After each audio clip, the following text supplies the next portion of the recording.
All right, I handed out some review problems. Now what these are just old problems off of old tests is what they are. I just pull them out and put them on here. So my intent here is just to get you some idea what the test will look like. It'll look like homework problems is what it'll look like. All right, so that's the first thing I want to mention. Okay, I have a list of things. I also had a list of vocabulary here. Just be sure that you know what those words mean over there. Are there any questions on what those words mean? The phrases and words? They're things you should be familiar with. And a good example of that is I'm not going to say if I were to ask you, and I don't know if I would, but if I were to, like what's the angle with the x-axis, I'm not going to say what's alpha, because that's just looking up a formula and solving the formula. What I'm going to say is what's the angle with the x-axis, because I want you to know what alpha is. Okay? So that's an example of why I'm giving you these phrases, so that you can translate them, so that they have a real meaning to you. Okay? So you with me there? Okay. I'm not going to say find the dot product. I'm going to say find the projection of a force on a line, or I'm going to say find the compression in a shaft or something like that. Okay. So it's up to you to kind of know what operation to do to achieve what outcome. Okay. That's what I mean by that. Okay. All right. All right, and as I've mentioned before, the fancy word for a test is an assessment, and the things I'm definitely going to assess you on, I'm definitely going to have you take a position vector, and take position vectors and make a force vector out of it. I'm definitely going to test or assess you on some aspect of dot products and projections and compression and tension, that kind of stuff, and perhaps shear, maybe not. I'm more, the compression tension is the main thing. And I'm definitely going to assess your ability to do a 3D moment. I can tell you that for sure. So start there, okay? And be sure you can do those things. I'm kind of on autopilot, all right? Is that you with me there? Okay. Now the other topics here, I can't cover them all, okay? But I'll pick things from it. Now, do not make the mistake of just doing the test review and thinking you're ready for the test. Look at the list, look at your homework, be sure you know how to do all those things, okay? There might be things on the test that are not on the review. Probably will be, okay? All right. Okay, here's the deal here. So the first part of the test, generally speaking, I had to find some vectors, because I want you to be sure that you can find vectors. I want to be sure that you can do that, so I'll test you on that. Okay, so here's some old vector problems I've asked in the past. So the first one, are we good with that?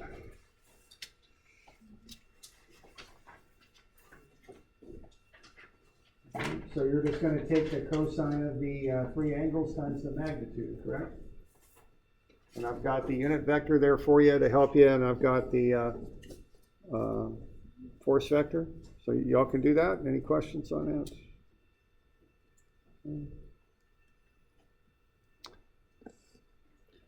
Okay, the next one. Now notice, look at the cues on that. There are those lines and the dimensions have meaning. The first thing to notice is you are not given this angle right here. You're not given that. You don't have the angle directly from the vector to the y-axis. Okay? So if that's the case, you're going to have to do a little bit more than just what you did on that previous problem. Now the next thing to notice is those dashed lines. This dashed line is parallel to this axis. Therefore, that's in the x direction. This dashed line is parallel to the z-axis, so it's in the z direction. Okay, that has meaning. It's important that you can see that. Okay, what that means is that this point is in the xy plane. Okay. Now, if I want to get to the y-axis, what I'm going to have to do is I'm going to have to do two cosines. The first thing I'm going to deal with is getting to this leg right here of that triangle, that will be cosine 29 is what that'll be. That will get me up into the xy plane. But that doesn't get me on the y-axis. See, what I'm doing, I'm going from the hypotenuse of the original vector up to that line in the xy plane. Then I'm going to use the line in the xy plane as a hypotenuse. And what I'm going to do next is use a right angle there and take that to the y-axis. So my next step here will be to use a cosine 17. That will get me to the y-axis. That's called a double projection. I have to do two trig functions to get that vector first into the xy plane, second over to the y-axis. Okay?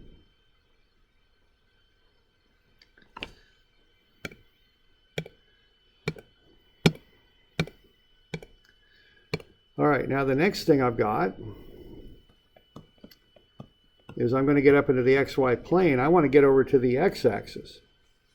Now to do that, I need the angle between not the vector itself and the x-axis, but the projection up in the xy plane in the x-axis.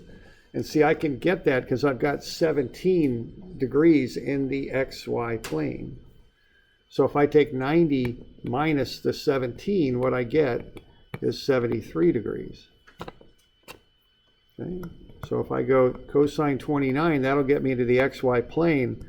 Cosine 73 will get me up onto the x-axis. Yeah, question? So, is it 29 degrees? Is it perpendicular to the 17 degrees? Yeah. Yeah, right. Yeah, right. So that the 29 degrees is perpendicular to the 17.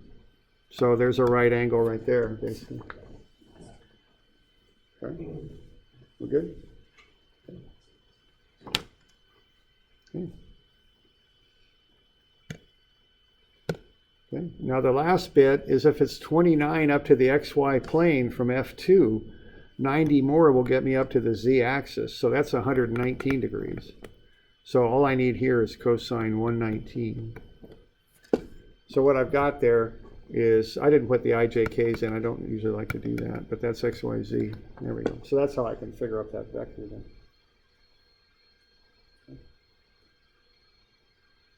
And you know what? Looks like I forgot something on your key. I forgot the 4700 on the cosine 119, didn't I? You all seeing that? That's a bust on my part. So I should have down below the way I wrote it out. I wrote it out in your key a little differently than I have it here. It should be 4700 times cosine 119.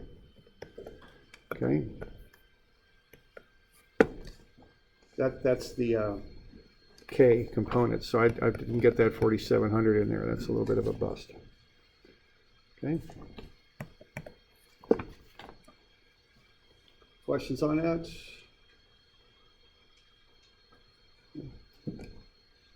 We're good? Okay.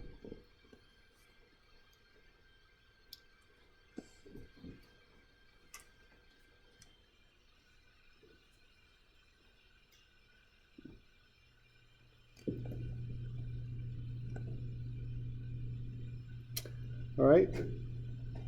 Now the next one there, I want to find a force vector. All right. So what I need to do is get the coordinates. So the coordinate of B is 0, 0, 10, because it's only going up from the origin 10 in the z. That's all it's doing. And the coordinate of A is 7, minus 4, 9.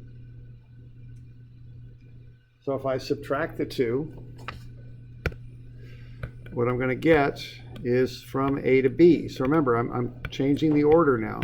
So I got 0, 0, 10, and I'm going to take away RA, and that's 7 minus 4, 9. And I'm going to get RAB.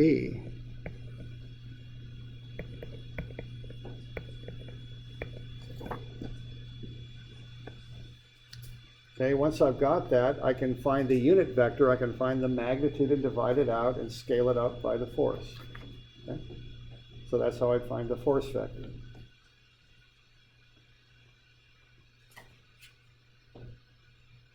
Okay. Now the next one is a similar process. All I'm doing there is I'm asking for position and unit vectors. I'm looking for RAC, UAC, and then RCA and UCA. Now, you don't have to be redundant here. If you find these two, you can just take the negatives of them and get to that. Right? Just multiply through by -1. That's all you got to do. Okay. So that's the first page.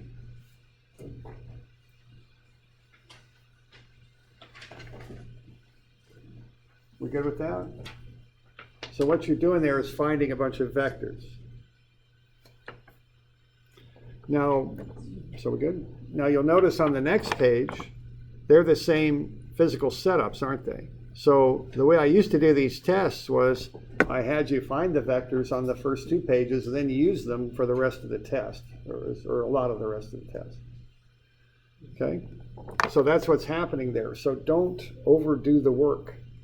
And actually, the model, quite often what I do nowadays is I go even further in that, and I have an example of this in Moodle under the test review downloads there. Let's see. What I likely will do for your test is I'll just give you some vectors like that on the back page. You can just pull it off and put it on the table. And what you're going to have here then is just a bunch of vectors. Position vectors and unit vectors. Okay. They're right there for you. You can use whatever ones you want. Okay. But I just really want to emphasize to you on this 3D stuff, you don't have time to, you don't have time to be calculating this stuff over and over again. So the first page or two, I'll have you find vectors just so I know you know how to do that. For the next ones, I'll put something on the back where I've got position and unit vectors. You can pull them and do whatever you want with that back page to solve the rest of the test out, okay? And the intent here is to save you time. But the other thing is, you don't really, I wouldn't waste the time to recalculate all this stuff, okay? Because I've had, just be aware that it's there and use it, okay? You with me? Okay? Because I've had people do that and it's, it bothers me because they're wasting their time on a test, and that's not a good thing to do, okay? So good? Okay? So what I've got here, I know it's kind of hard to read, but it's in Google, you can look at it. It's just got position vectors for a given, from one letter to another, one point to another, and then it's got the unit vectors too. Now you can do them, you might have to change the sign to flip them around, you might have to do something with them to get what you want, but they're there for your use, okay? You can do whatever you want with them, okay? So those are a given. We good with that? Okay.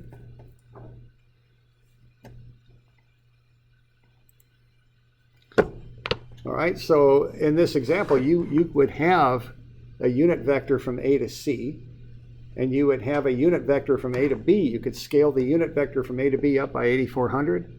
You got a force vector and dot it with UAC. Okay, it's a dot product to get, and notice the wording on this. Find the compression in AC caused by FAB. So you have to know that a compression is found by doing a dot product. You have to know that the compression is the axial force. Okay? Express your answers as magnitudes. So I don't want a vector there. All I want is a magnitude. Just be aware of what I mean by that. Okay? And I don't know, we've been over so many dot products. I mean, I don't think I'll do that one because it's just, it's a process, And you've done homework. We did an example in class. It's just a process. You just multiply the like products together and add them up. A dot product is not a vector, right? It's a magnitude. So you multiply the like components together, and then you add up the products. They're not vectors, they're magnitudes. Okay. Then I got another one. See, it's the exact same situation, isn't it? It's like that review problem you did yesterday. Exact same thing. You got a shaft with a force on it. But this time I want you to find the moment about C. Okay, what's the vector operation for that? It's a cross, right? So take RCA and cross it with FAB. You've got the formula on your formula sheet, as you do for the dot product. Just do the cross. Okay?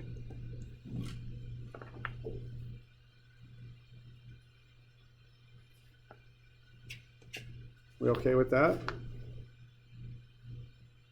Okay, we good?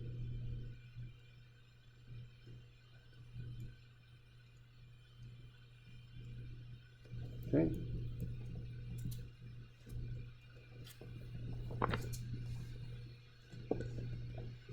Okay, so that's a dot and a cross, and I'm sure you'll do something like that. I'm quite positive you'll do some things like that, so you know how to do them, okay? All right, the one after there, we've got two vectors. That first one is a angle-based vector, so cosine alpha, cosine beta, and cosine gamma times 1200 will get you F1. The next one, you have to use position vectors to find FAB. Then you add them together because I want you to find a resultant. Okay.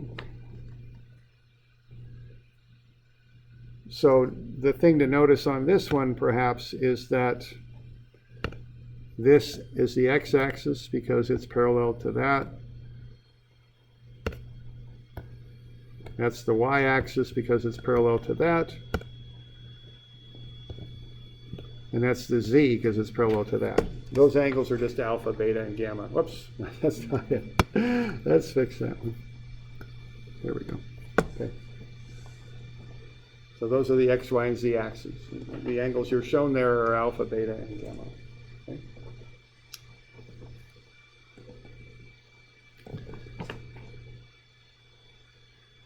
Questions on that?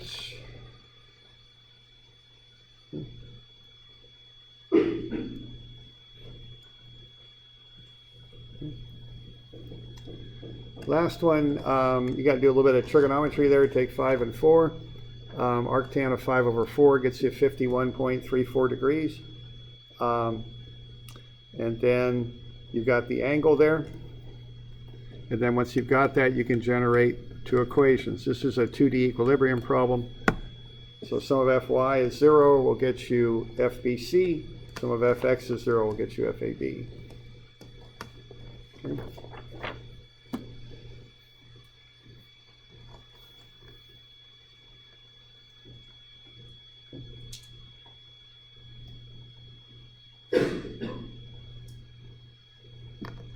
The last thing I can think on this stuff is that sometimes I'll put something in there that you might have to be a little creative in how you use what you've learned to solve. Kind of like that last little bit of the review, the 3D review problem I asked you. You know, that you might find something like that on a test, but watch the points, okay? I'm not going to make something like that 20 points out of a 100-point test. I'll make it 4 points or something like that. So if you see something that you can't, you're hanging up on, move on. Okay? If it's worth 4 points, don't stare at it. Go, come back to it. Okay? Just watch the point values. Use your time in a wise way. Okay? Sometimes I'll put something a little bit more difficult, but it won't be. It'll never be like, 30 points or something. It'll just be some 4 or 6 or something like that. Okay? So, okay. If you can do force vectors from position vectors, dots and crosses, and know how to do them properly, you should be in pretty good shape to start with. The other stuff, there'll be other stuff on there certainly, but start with that. Get down well, okay? And then go from there when you study. Okay. And again, just use your time wisely on the test. Keep your eye on how many points stuff is worth, and use your time to reflect that. Okay?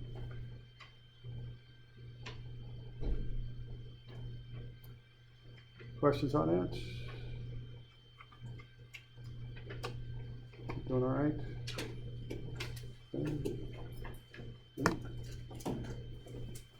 Okay. So I guess I'll see you on Monday. Okay.